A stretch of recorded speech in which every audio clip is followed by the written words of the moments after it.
اتكلمي عادي.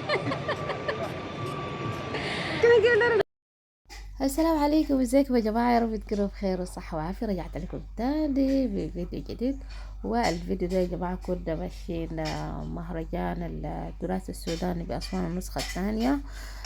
قلنا عايزين نمشي ونشوف، يعني أول مرة صراحة يعني أمشي أحضر مهرجان في أسوان.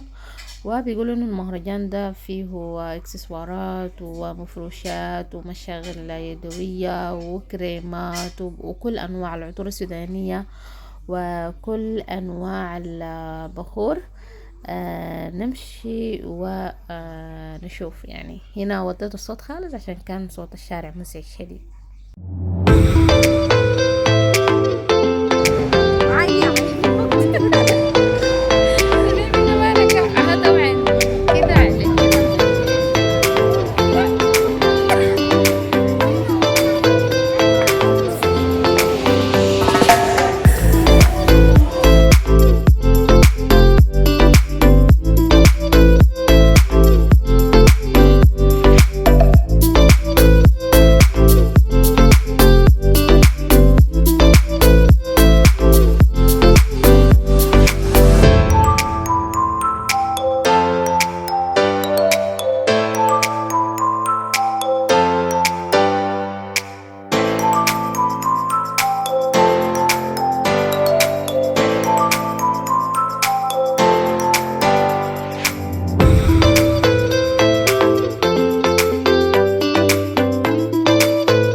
وهنا خلاص قررنا انه نمشي، لانه حضرنا كل التراث بانواعه وشفنا كل الحاجات المعروضة. صراحة يعني كان يوم حلو شديد. لحد ما اشوفكم في فيديو تاني، مع السلامة.